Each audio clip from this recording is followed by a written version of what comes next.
Welcome back, everybody. We're reading some more Malicious Compliance today. Gonna be a wonderful episode, and I hope you guys are excited.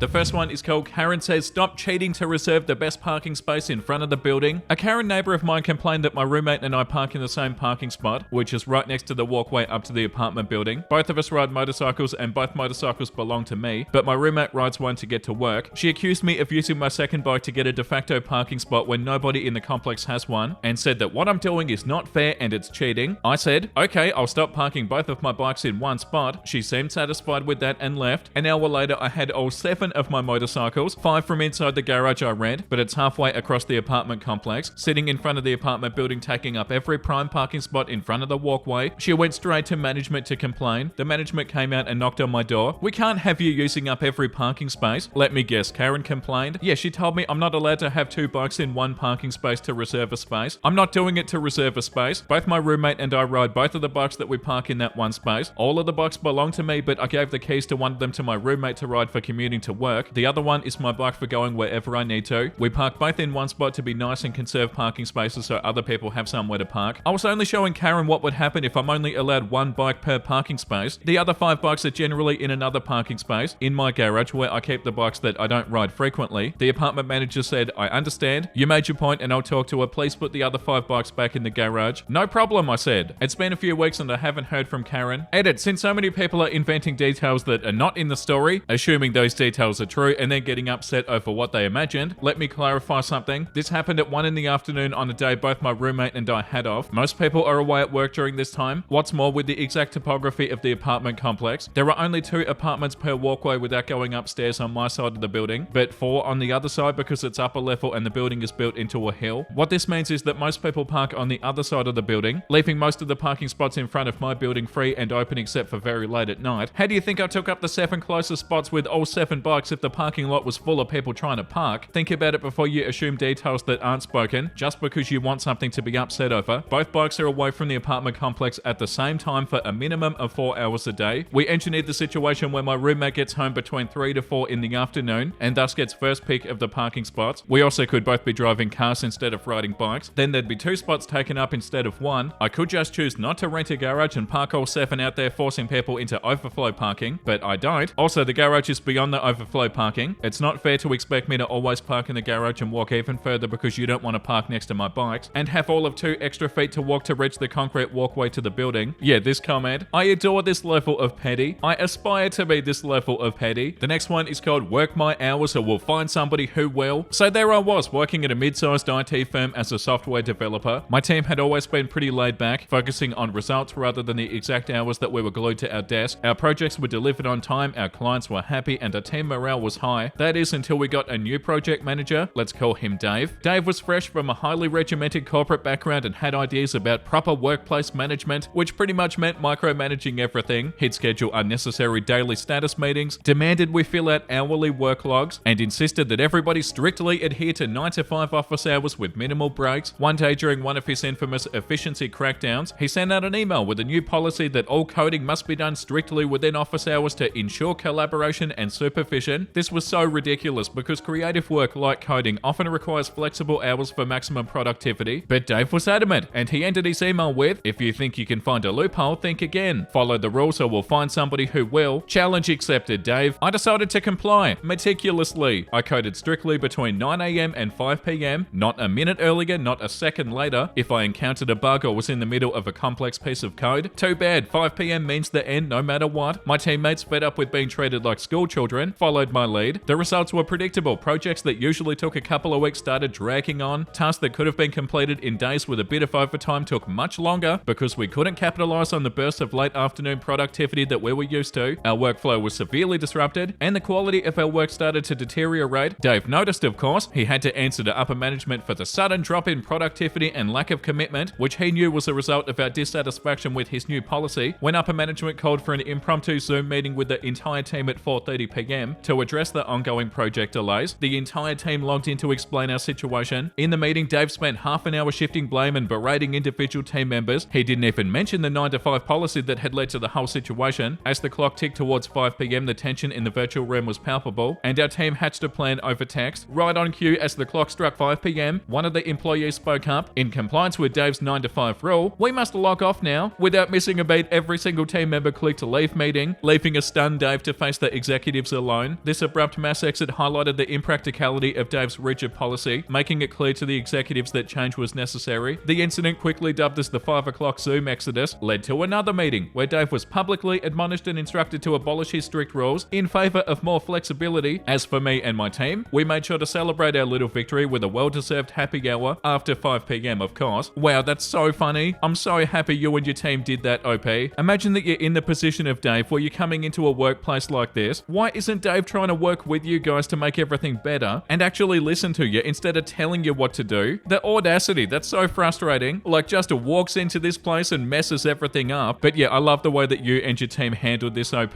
Like the top comment says, I love the public execution. Great teamwork. The next one is called Delete It. Are you sure? Okay. So, I'm a fiend for Excel spreadsheets. I absolutely love them. And I even bought an extra wide monitor for home so I can see them in all their glory. My boss keeps on telling me that she's an advanced Excel user. She can run macros, she can do pivot tables, and she knows formulas. Not once have I seen her create or manipulate a spreadsheet in the 6 months that I've worked for her. So, I had a template on our Teams chat that we used every week. It was automated to within an inch of its life to tell us about the company's health. We've been using it for the last 4 months after I was given approval by the boss to make it live. Gave her a tutorial and everything. It was for the admins to all see it, and I'd only need to update the raw data once a week instead of sending it manually to whoever wanted it on a given day, which is up to 4 times a day usually. It took out about 6 hours of work a week having it set up like that. Well, the boss told me to take it down because a different department who hadn't seen it was worried about personal data when one of the admins told them about it. There isn't anything like that in there, and anything that isn't open access is password hidden anyway. Our IT team has to be formally requested to add a new member to our team's chat. The spreadsheet is password protected, the tabs are password protected, and the whole company is locked down hard anyway. So my boss orders me to take it down and delete it, run a fresh one for anybody who wants it. So I explained there wasn't anything in it that was personal or private data, but I got told nope, delete it. I try to explain that we use it among the admins every day, and it has all of these built-in tables and features. Nope, delete it. So I did. The fallout? Read on. Q today, my boss says to me her big boss meeting is presenting figures to the executives tomorrow. She starts quoting figures that are wildly out from the true numbers. I question where they came from, and she shows me a Frankenstein report that's saying the exact opposite of what she thought, run by somebody not even in our department. I tell her the accurate grand total, and I show her how I got there with a simple table and some screenshots I had of the original shared spreadsheet. She asks for access, and I tell her it's been deleted. I explain why, and I even show the meeting notes where she had approved its use after viewing it. She denies any acknowledge of it, but wants it back. I said it would take me 2 or 3 days to even make it again due to my workload increase. I saved a copy of the template, but no way am I telling her that. This will give me breathing room to get the backlog out of my queue while she thinks I'm working on it. Let her sweat through that executive meeting knowing that every figure is wrong. No one's saving her ass in the team anymore. Wow, that's so funny and so deserved as well. Like, they think they're doing the right thing, but they're also so stubborn about it and so wrong at the same time, but like so confidently incorrect. Yeah, the top comment, arrogance and incompetence often travel in the same sinking boat. That's a really good comment. I forgot how fun these are. The next one is called Need My Uniform Before You'll Give Me My Last Check. No problem. This one's a story from my mum and my grandmother. They gave me permission to post it. Quite a while ago, both my mum and my grandmother worked for one of the local casinos. At the time, the casino had a 90-day trial and then you'd get insurance. During the course of them working there during the 90-day trial, the casino switched their policy to 18-month trial before getting insurance, so they then proceeded to find reasons to fire all of their employees who were coming up on the 90 days so that they would not get grandfathered in. My mum knew this was coming because she saw a person who'd gotten hired a little bit before her get fired for ridiculous reasons, so when she got called into the office the day after she had to go to the hospital for a severe allergic reaction, she knew what was coming. They marked it as a no-call, no-show because she started having a severe allergic reaction on shift and her EpiPen didn't work. She walks into the office. She's informed that due to her no-call, no-show, she's being let go effective immediately. She asked for her final check. They informed her that she would receive the check after she turned in her uniform. My mum proceeded to strip down to her underwear and bra, drop the uniform on the supervisor's desk, and demand her last check. She stood there in her underwear for 40 minutes while they tried to convince her to turn the uniform in at a later day. No!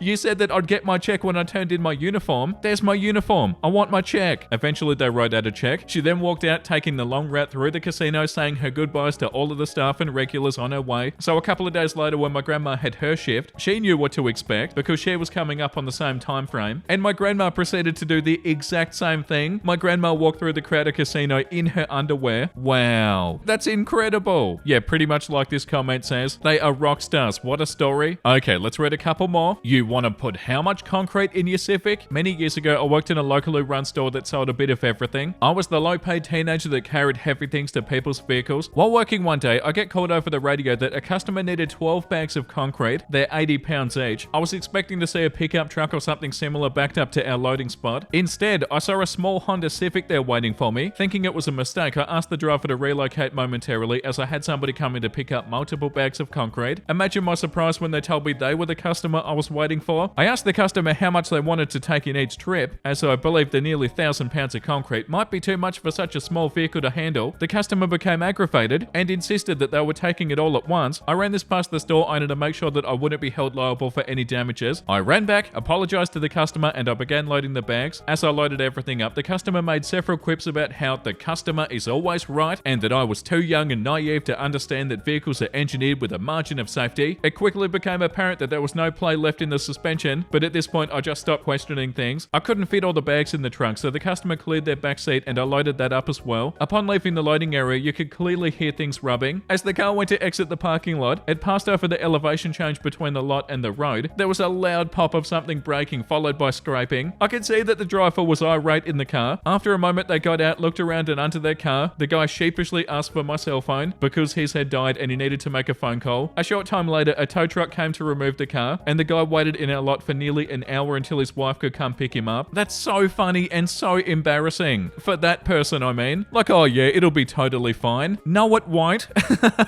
And that's so obvious too. But yeah, apparently not obvious enough. Wow, that's so funny because OP would have known this was going to happen. Like, oh yeah, okay. You want me to put 1,000 pounds of concrete into your Honda Civic? Yeah, no, that's a great idea. And to make it even more embarrassing, the fact that they carried on about how the customer is always right. Yeah, not always. That was so fun to read. The next one is called If You Have a Problem, It Better Be a 15-minute Problem. My husband told me a story yesterday about his act of malicious compliance that happened about a decade ago. In a previous job, he worked 8 to 4 in an office. Many of his colleagues worked 9 to 5, so they were still working when he was leaving. When he was about to leave, he'd usually be asked a technical question or asked to quickly glance over something by another member of staff, and this was really quick and usually had him standing around for a further 10 minutes, when on a regular basis starts to add up. One day, his manager was going over the monthly timesheets and asked my husband why he'd added 10 minutes on 5 days across the past month. Bear in mind, flexi time was allowed. My husband explained the situation, referring to the specific problems that he was asked to deal with on those days. The manager told him that the company only works in 15-minute segments, so he can't put down 10 minutes, it'd have to be 15 minutes. Quote, however, we can't round it up because that's dishonest, so just bear it in mind for next time. And this was in front of the rest of the office. That very same week, my husband signs out of his computer at 4 p.m. Just before he leaves, the manager asks him to explain some of the particulars in an email that he'd received from a contractor. My husband asks, how long will it take? The manager replies, oh, just 5 minutes. My husband then says, unless it's a 15-minute problem, I'll have to look at it tomorrow. Is it a 15-minute problem? His manager turns red and awkwardly says that it's not. My husband respectfully states that he'll put it at the top of his to-do list and he'll do it the following morning, and then leaves. One of his colleagues texted him just after 5 and said there was an awkward silence after he'd left, and when the manager eventually got up and left to do something, they all burst out laughing. Wow, that's amazing. Edit, some people were asking about wage theft. He eventually had the 15 minutes added back on after the policy revealed that he could round it up if it was a task that took 7.5 minutes or more, and down if it wasn't. The manager seemed genuinely unaware of this when it was raised. He was salaried, so he wasn't concerned about losing income, just about losing the flexi time that could have helped him if something unpredictable happened. Oh, sorry, something unprecedented happened, like being stuck in traffic one day. I think managers should spend a certain amount of time a week looking over their own policies, or at least find out what they are before making any kind of instruction. Yeah, like this comment says, however, we can't round it up because that's dishonest. Mother flipper, you can't round down because that's wage theft. Yeah, how wild for them to even say that. But yeah, your husband's doing the right thing. Gotta follow that policy to a T. Absolute legend. Okay, I want to read more, but that's all the time I've got for today. I hope you guys enjoyed today's episode, and I'll make sure to make a new episode on here super soon. And yeah, let me know down below if you enjoyed. These are always so fun to read. But for now, time for something wholesome. You can taste these photos. Yeah, but you can taste the spoon more than the ice cream. Wow, true. The top comment says that wood flavor is unforgettable. Yeah, it actually is. I can definitely taste that just thinking about it. That's so fun. funny because it's so true. Oh yeah, stick. Delicious. Achoo! Bless you. We've talked about this. Oh, I'm sorry. I'll let it slide this time. Oh, thank God. Oh, crap. Oh, that's so funny. Love that so much. Oh, thank God. Oh, wait a second. Oh, that's right. You're the devil. Come on, we've talked about this. That's so cute and also so funny. That one's by Mr. Lovenstein. Help me. I just realized that so true, bestie, is the perfect response for absolutely anything and everything. Wow, that's so true, bestie. Oh my God, it is. What's that other one that people were talking about? Oh yeah, not since the accident. Like you can respond to anything by saying not since the accident. And apparently you can also respond to anything by saying so true, bestie. That's so cute. Thank you for watching, guys. I hope you had a wonderful time. And if you did, make sure you let me know down below and make sure you like and subscribe. The comment of the day today goes to Insanity Gear. In the first post, Vincey said 28 medicine and 26 bread. And I had to rewind the video because I heard 28 medicine and 26 bread. And I got so confused. Yeah, sorry about that. Like simultaneously, I'm so worried about how I say words, but I'm also trying to not worry about it at the same time. But yeah, if you want to see correctly pronounced words, this probably isn't the channel for you. And to be fair, maybe I did say medicine and bread. Like how we had that comment about how I say like and subscribe. Like how every werewolf watching should subscribe. That's so funny. And yeah, thank you for the support, guys. I'll see you tomorrow. Make sure you look after yourself and make sure you have a beautiful, amazing rest of your day. And you know what I'm about to say because I say it every single day. Bye!